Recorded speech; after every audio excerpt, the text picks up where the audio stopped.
Hello, and welcome to the Footy Podcast. To benefit Here's Help. Here's Help is a nonprofit comprehensive rehabilitation and educational agency that's been providing treatment services in South Florida since 1968. For more information on Here's Help or Footy's podcast, you can contact us at 305-685-8201. If you need help or know someone who has a substance abuse or alcohol problem, you can call our admissions office at 305-685-8201, extension 224. If you'd like to make a cash donation to Here's Help and join the fight against drug abuse, call Footy at 305-685-8201, extension 227. Now, here's Footy. Well, welcome to the Footy Podcast, coming to you from the studios at Here's Help. For those of you who don't know what Here's Help is, it's a property that we've developed over the last 30, 40 years, and we have our own school, Dade County School here. We have agriculture, we have culinary, we have art, we have music, we have all types of services. We're a school. We're like a big, giant private school. And that's where we record the show every week. Ron and I come in and do it on Tuesday mornings, and then we put it out. So if you want to get a hold of us, that's the way to do it. Just go to here'shelpinc.com, go to the podcast, and you can find us, correct? That is how you do it. That's how you do it. And we have a couple of special guests with us today. You are, just say your first name. It doesn't matter. Nick. What was that all about? I forgot. I'm just tired. He's working the camera. Yeah. My name is Ron. Ron, yeah. Okay. So you guys are actually live at Here's Help. You're residents of the program. How did you get to Here's Help? Well, I was incarcerated. You were in jail. Yeah, I was in jail. I think incarcerated. It's like we're going to have an incarceration party. And It's no party. I got here through drug court. They offered me a deal to come here. What kind of deal? Can we get a cut of that? I don't think so. I don't think you want any of that. But yeah, they offered me a year of drug court, includes 4 months here at Here's Help as a resident, and with completion with the program, I do another 8 months outpatient, and then they Outpatient with us? correct. And they agreed. So let me ask you a question. So you got a deal. What was your charge?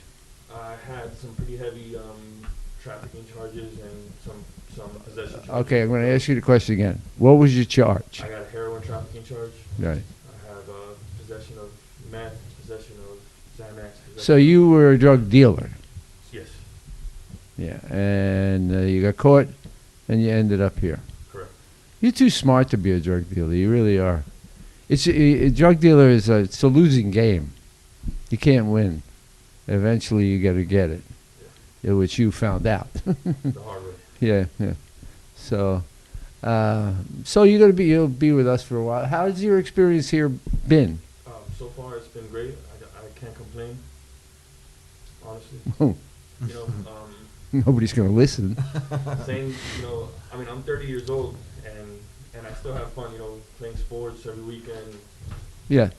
I mean, it's fun. It's like a big school. As long as you do what you got to do, and you stay out of trouble, Yeah. time Yeah. goes by fast. Yeah, it goes with fast. But this is really a school, a campus. Yeah, I'm actually learning a lot in culinary, along with graphics arts as well. Yeah. Which I have in the evenings, Tuesday, Wednesday, and Thursday. Yeah, that's something that people probably don't really understand. We are a school. If you take a look at us and you walk around the place, we have music, we have art, we have our own farms, we have our own culinary, we do all of our own stuff. We have our own Dade County School for the younger guys. We have 2 full-time teachers and a specialist. So this is like, going here or coming here is a lot like going to a private school.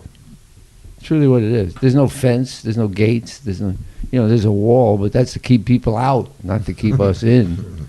And we have a curriculum that includes things that can be useful and will be helpful to you in time, will help you get through what you're going through, and it's keeping you busy, keeping your mind occupied, and that's one of the purposes of it.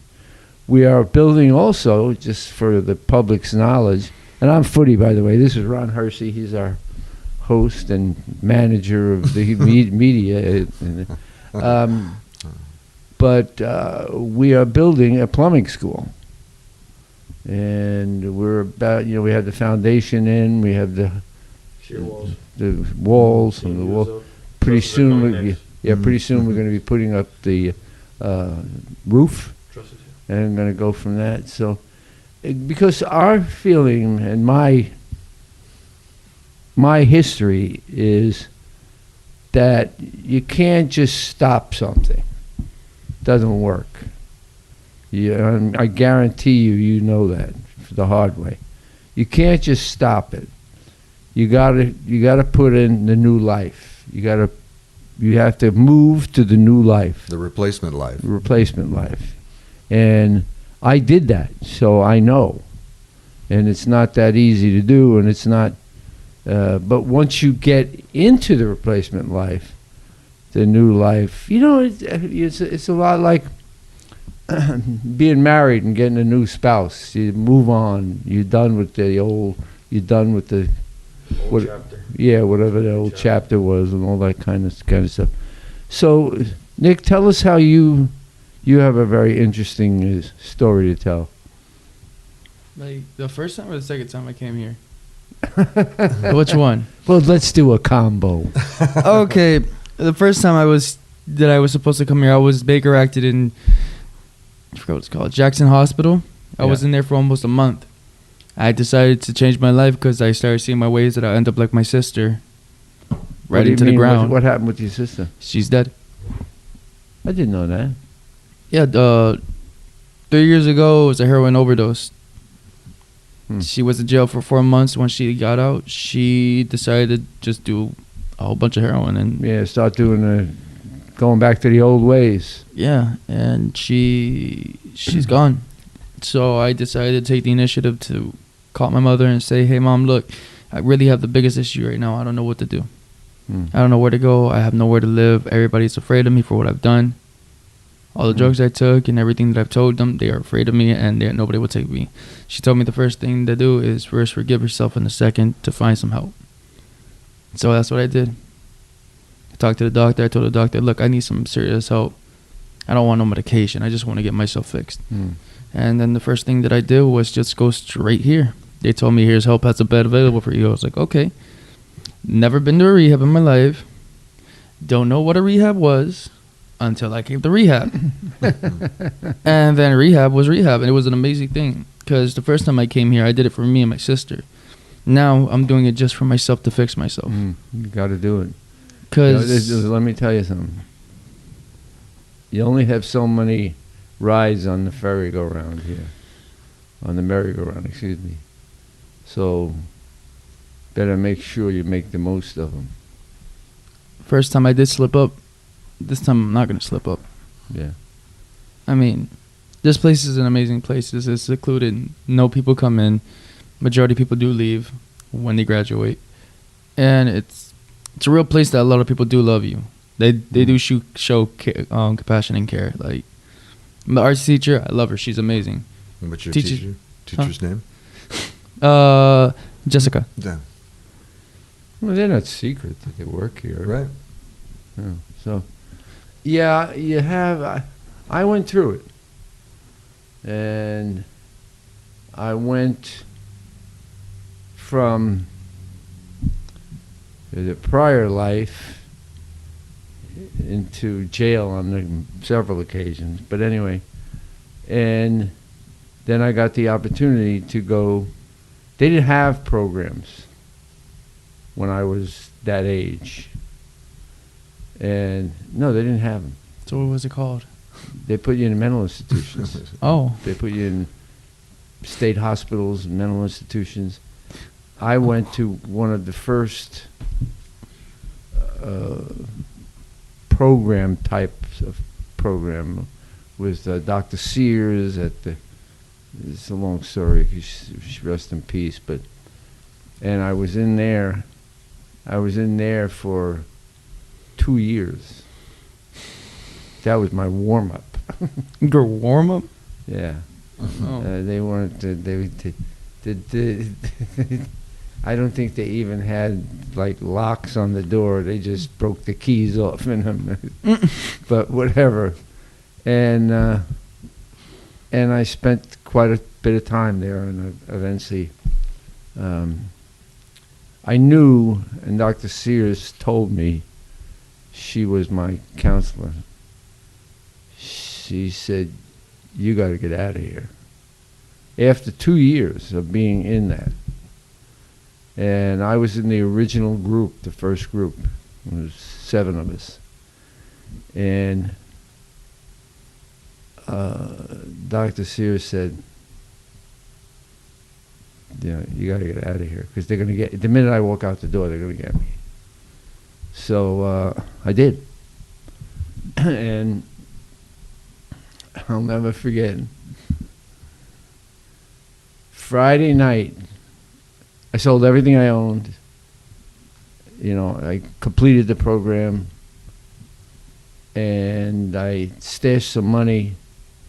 And this friend of mine, a guy named Billy Reichert, he and I decided we're going to go. We're getting out of there. And it was on a Friday night. You know what Saturday, well, you know what Friday night was? What? Woodstock. Yeah. What's that? It was Like a festival. it was a big festival up in New York State. And we weren't actually leaving till Monday morning. And so I went up to Woodstock in a car full of girls, one of which was my girl. Wait. And I went and stayed at the resort, up in the Catskills. They have all those things. So I came back Sunday. Monday morning at 5 in the morning, I was in the car on my way to Miami. So I timed it out so that they couldn't, you know what I mean? So I had enough latitude and that I could get out of there. And I did. And we left at 4 in the morning. And because I had no car. I sold my car. I sold everything. What we did was, back in the days, Ron might remember this, where people who lived up north, they would, you know, be elderly, so they would pay you to drive their car to Miami Beach, and then they would come by plane or train or whatever, but you would ferry the car for them. And then they would stay all winter here in Miami Beach and all those places. So, and unfortunately, though, there was, how can I say this, several mishaps on the journey. The car wasn't necessarily returned as Well, as let's put it, expected. As intended. it was over in like Bal Harbor area. Oh, boy. It was, well, no, it was okay for us because we just threw the keys at him and ran away. Because the car had, Oh, we man. only, what happened was we were in our Carolinas or whatever, Mm. and we were towing like a U-Haul, because we had motorcycles. Okay. So Were they for you or were they for? no, they were ours, yeah. Oh, okay. And so we got somewhere in South Carolina, and it was a railroad crossing, but it had like 82 sets of Tracks. Yeah. and we ventured attempting to cross it, and we got on it, and all of a sudden you see those lights, the Oh no. railroad lights, and they're coming from every direction. We had no idea. It It was like being in the Twilight Zone. So, I was with a guy named Billy Reichert, rest in peace. He panicked, and he jackknifed the trailer and On the tracks? in the car. Yeah. Yeah, I was in the passenger seat. No, but what he did was he made a U-turn. He got us out of there. Oh, wow. But we had all kinds of, paint transfer, a lot of different problems that happened. And we got stopped up in Jacksonville. We got everywhere we went, they got us. So, but we finally got away, and we went to Hialeah, and we rented an apartment in Hialeah, and I went to Miami-Dade College, which was right around the corner. Mm. And it was good. And it was. I did have some adjustments that I was not really over with yet.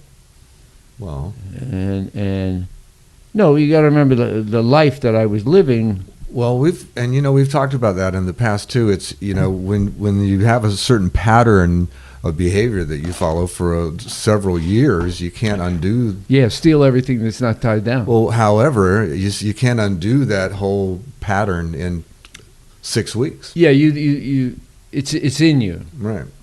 So you have to really grow out of it. And you're right. You make a good point. You have to replace it. Going And back to what you said earlier. back to the early. There's a lot of undoing to yeah, take care of. and I had to do a lot of undoing.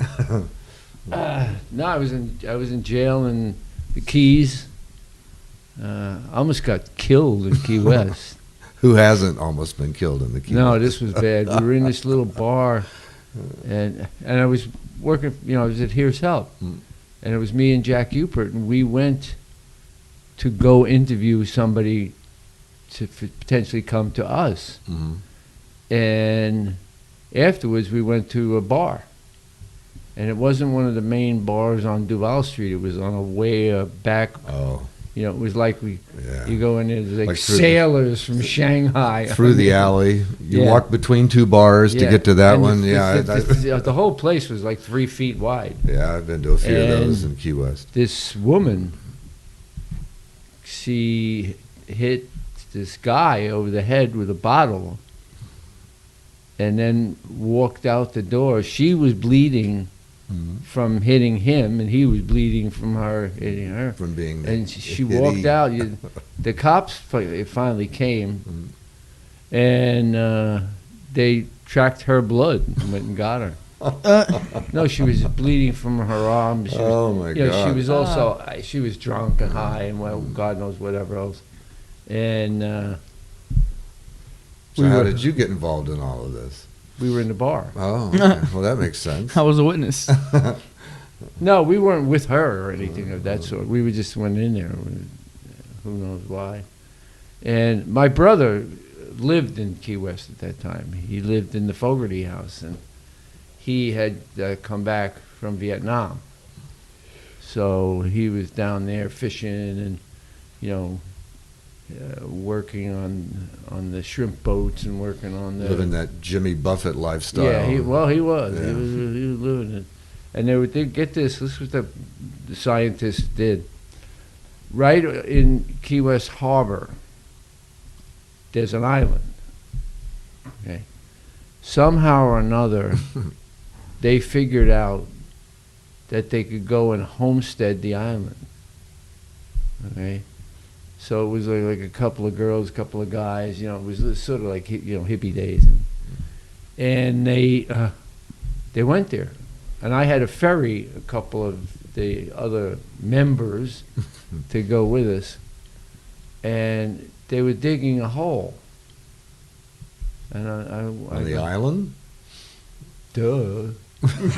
I said, "What are you doing?" "Well, we're digging a hole." I said, "For what?" "Water." I said, "Water?" You out of your mind? Because they were, most of them. Yeah. One of his name was Brother John. He used to sleep on the curb. But anyway, my brother I was involved with them, and I was staying with him, And he wasn't in Fogarty House anymore. He was in the on Duval Street. He got a girl who had a apartment, and like he was pretty good at that. So we had a place to go, and we had a good time. We did a lot of crazy stuff, but it was okay. But I got arrested for speeding in the Keys on that trip. Cop pulled me over south of what was Marathon, the police station, and they pulled us over, and I thought it was speeding. They wanted money. They were like, the guy says, "No, you owe a $70 fine." The cop said to the ghost rider, the cop, $70 fine? You can't go 70 miles an hour here if you wanted to. He goes, "Well, follow me up to the substation." And we turned around and went up to Marathon. He put me right in the cell, took my belt, took my shoes, and the guys I were with, the Godio and the other guy, they went and sold our leftover beer. Oh my God! To get, and they put the money together. They didn't give me a ticket. They didn't do anything. It was just like $79, $80, whatever it was. We had fine. Yeah, we had to pay them. If you want, that guy basically told me, "You better get the money, or you're never getting out of here." And there was a guy in there he was the painter.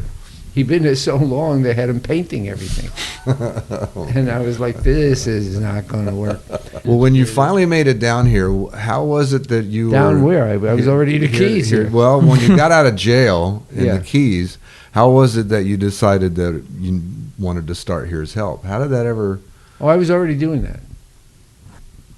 So, well, how did the inspiration for Here's... Did you come down here with that thought in mind? Well, that's a good question. I was a very rare commodity. Okay? I was one of 7 who went in the only program that existed other than Lexington, Kentucky, which was basically a prison. And that one we talked about in California, Synanon, that... Yeah, but I didn't have anything to do with them. Right. I thought they were nuts. Apparently they were. Yeah. And So that didn't end well either. So, yeah. So we well, what happened was they used to have every weekend up at the park in North Miami. The city, the people in North Miami Beach didn't know what to do. It was like every Sunday, Right. every weekend, they were in there smoking pot, getting high, and there was all kinds of stuff going on. They didn't know what to do. So somehow or another, there was like a bunch of community activists, Mhm. Dr. Jaffe, there was all kinds of, there was like a group of them. And a couple of them were just like housewives from North Miami Beach, and they were trying to figure out what to do. So they wrote an article in the paper, and I read it. I was living in Hialeah. I read it, and I went and I applied for the job. I thought it was like what I came from. I came from a big system with doctors and hospitals and jails and everything else. And I went and applied for a job because I had been trained. Mm-hmm. You know, that I spent over 2 years. And I put a suit on and I went over for an interview. And it was a house. And some woman opens the door with like a schmata on and a baby crying and spitting out. And I'm like, what is this? I mean, I was used to a big system and educated, trained people. And this was from the ground up. Yeah. But they badgered me like crazy. They even put an article in the paper to try to find me. Oh, my gosh. Well, you have to remember, I was a rare commodity back then. Right. It was... Well, we've talked about that. The recovery was kind of frowned upon because the whole mentality at that time was you're in this position because you wanted to be. Oh yeah, they'll lock them up. And how dare you come to me for help? Yeah, you know, lock them up. you're throw lucky away you're the getting key. 3 meals a day. Yeah. So eventually, Dr. Jaffe, I think, contacted me, and he was a professional person, so I went to see him. He made sense to me. He had an office in a building Yeah. Oh, but he knew what he was talking with a parking lot. He also knew what he was talking about. I could be, with him. But anyway, so one thing led to another, and we started a program, a little farmhouse on Northwest 7th Avenue in North Miami. And I was going to Miami-Dade, and then I went to FIU, Mhm. and then I went to St. Thomas, and that was the end of that. So. So when did you move to 27th and 151st? When? Well, it was a long time ago because this was like a moose lodge, and then it was a PBA, Police Benevolent Association, and it had like a bar in it and all this kind of stuff. But they all collapsed, and we came and took the property and built it from there. And it started with just the one building. Yeah, all we had was the one building. Now we have how many buildings? I don't, Five, six. something like 6. Yeah. Question, Footy, if you don't mind me asking. No. Did you guys first started, when you first started, did you guys start with a trailer? Like a tractor or something? Because I seen the front, there's a trailer. Yes, when we were on 7th Avenue, which was before we came here, we had a farmhouse and like 2 or 3 trailers. So, question, in each of those trailers, it was just beds, right? Nothing No, else? we lived in them. Kitchens and everything. Kitchens we and lived in everything? it. So you had a culinary class inside a trailer? Not a culinary Well. class, but a living kitchen. Yeah, we were living. That was where we lived. Oh, that's The awesome. culinary class didn't come till much later. Oh, no, much Yeah. later. We were, where we used to go to eat would be like, Pizza.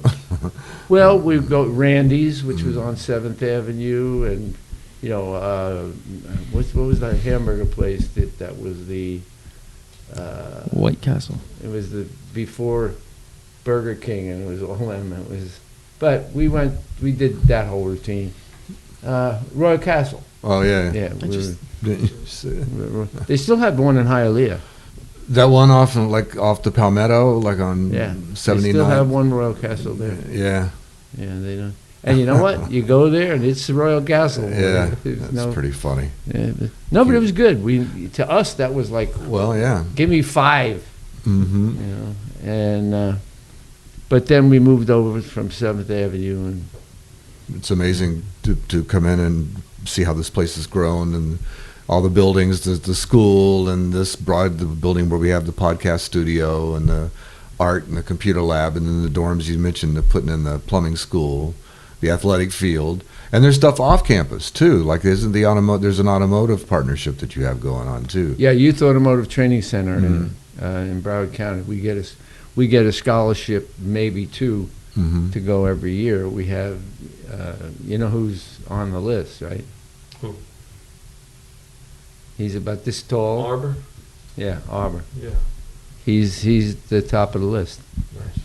That's been pretty popular. I know a lot of guys that we've talked to. Yeah, but it's challenging. Our guys, you bring up a good point. Our guys are already sort of broken in, trained, have goals, have, vision of what they can be and what cannot be. Mm-hmm. And when they show up at the Youth Automotive Training Center, those guys are much, much more underdeveloped. So and I told this to Arbor, you better watch yourself, and take care of yourself, and, make sure you do what you got to do. I keep my fingers crossed that he follows through and he goes up, and, because he has a relative up there somewhere in the area, and he's going to live up there and go to school, go to automotive school. That's his dream. That was his dream. He wants to work on cars. Yeah, he likes cars. He's talking to me about it. Yeah. and he's getting a chance. We'll see what happens. Well, it's like you said, it's those occupations, plumber and automotive repair, that, you know, while there are jobs that fall by the wayside Yeah, stockbrokers due to not on the technology. list. But those are good. You can always find a those are job jobs somewhere. and you could always get a job. You could always Right. make a few bucks. You can get a life. You can get, you know, you could open your own business. You could do, you know, get a truck and be a mobile auto repair. There's no end to what you can do. Right. Mobile plumbing. And Yeah. even the culinary school too, because you get your Yeah. food handler's license and you can go. Well, what we do here, if you really step back and take a look, is we try basic education for the younger guys, but training on how to make a living in your new life. You know, you've been in the old life, and what happens is, at some point, you got to walk away from that. You can't stay around. Doesn't work. If you can walk away from that lifestyle, you're lucky in a lot of ways. Well, I had my best friend had a brother, and we lived like 2 doors from each other. We were always together. We went to school together. We rode the bus together. We did everything together. He comes and visits me still, like in the Christmas and the winter. And his brother was a little bit more extreme. And his brother, I moved away, so, but his name is Bradley, but he stayed in touch with me, and he visits me every year. And if I go up there, I'll see him, you know. And it's funny because him and I, we don't talk if there's a stranger in the room. We're just not accustomed to it. Like his wife, when I went to visit him this year, he told her to go to the beach. He didn't. Wow. No, he didn't want her. He was uncomfortable. Him and I talking in front of her Right. in any way. Not like we were planning the Pink's robbery or anything. But it was just our. Okay, here's the plan. No, it was just our nature. Right. But his brother was a little bit older than mine. He was my brother's age, and I don't want to go into a lot of detail. But he died in Sing Sing. Wow. Yow. Yeah. And, but he called me before he died. He called when he was on the run. My friend gave him the phone to talk to me. And it was really kind of sad because he was in the maudlin. He said, you know, this ain't good. And Yeah. I'm on the run all the time, and this It's not going to end well. Yeah, it's not going to end well, which it didn't. Right. He went into Sing Sing, and get this, he took up physical fitness, okay? And he died while running in the yard. Had a heart attack, dropped dead, died. Wow. Oh, wait. Yeah, that was from the physical fitness program. I've often said exercise will What is kill Sing you. Sing? I can't hear you. What is Sing Sing? It's a place, right? Sing Sing that's a good question. Sing Sing is a very, very, very famous, very, very old prison in upstate New York. It's not really that far upstate. It's just right outside of, but it's on the Hudson. They call it the Castle on the Hudson, and it's the prison of prisons. It's like Alcatraz. Pretty Sing extreme. Sing is very, you go to Sing Sing and it's never going to see the light of day. And he was in there. But he was very accustomed to that kind of stuff. I was in jail with him a couple of times. But it's a bad place. It's ancient. Is it still an Very similar to Alcatraz. Well, he was in it. But that was some time ago, right? Not that long ago. Really? Yeah. Wow. Well, what we should probably do. That's a good thing. Why don't you look up Sing Sing? Yeah. I think it's still open. I think it's still operational. Sing Sing. That's crazy. For some reason, when he says Sing Sing, and this is my childish mind, I think of karaoke, Sing Sing. I'm like, what? Well, let me give you a little tip. Okay? Hold on, wait. Let me give you a little tip. Go ahead. don't go there and start talking about karaoke. It's not gonna look good for you. Hey guys. Because you'll be wearing a dress and you'll be serving dinner. Oh, you will not see that ever happen. I'm sorry. But it's a historic place, and it I've used to seen be. Alcatraz. It's beautiful. I mean, for a jail, but you know the whole scenery, like Yeah. You look this up. And you're going to see it's the same kind of thing.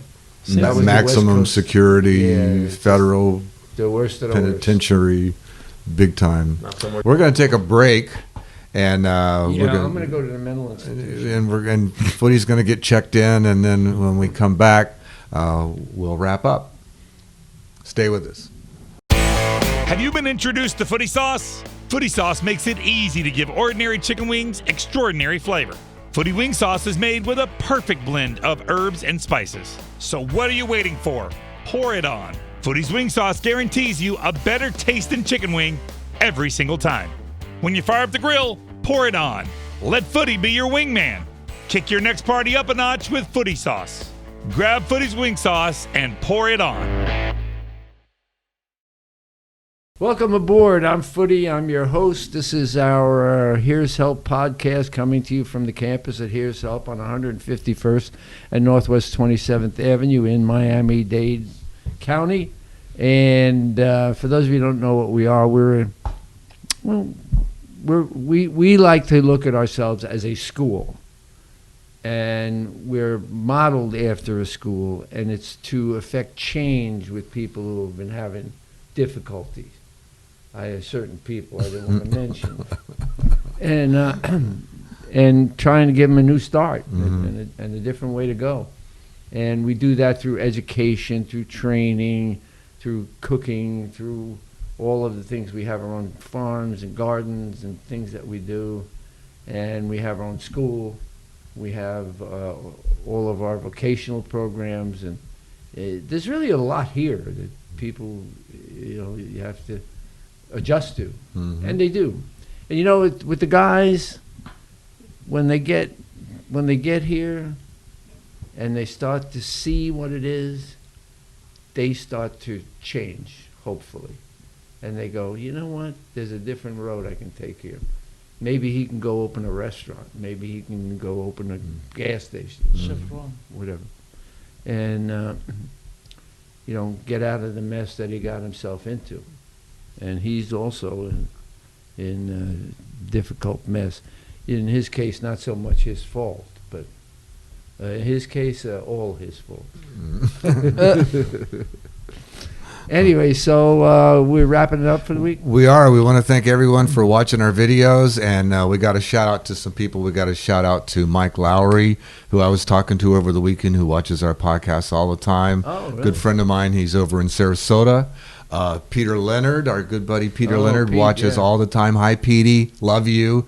And That was a little on the feminine. Greg Gorinsky, he knows what I'm talking about. Greg Gorinsky, otherwise known as Harley Davidson, Oh, yeah. somewhere in Illinois. These are all your old radio guys. Yes, he is. He worked with us at Y100 all nights, and he watches quite frequently as well. So we had to shout out to those guys. Thanks for watching. And be sure to subscribe. I know all those guys, too. And Footy says thank you also. Yeah. We'll make sure you post. Thanks for subscribing. Make sure you click on the little bell so we can notify you as soon as we load a new podcast. And we appreciate your support. Buy the Footy Sauce. Thanks, guys. Best of luck to both of you in your replacement Go to your life. local Publix and demand that they have Footy Sauce on Complain the about shelf. it. Go to Publix and complain. There's no more Footy Sauce. We'll talk to you soon. Thank you for listening to the Footy Podcast. To benefit, here's help. For more information about the Footy Podcast or Here's Help, contact us at 305-685-8201. If you need help or know someone who has a substance abuse or alcohol problem, you can call our admissions office at 305-685-8201, extension 224. If you'd like to make a cash donation to Here's Help and join the fight against drug abuse, call Footy at 305-685-8201, extension 227.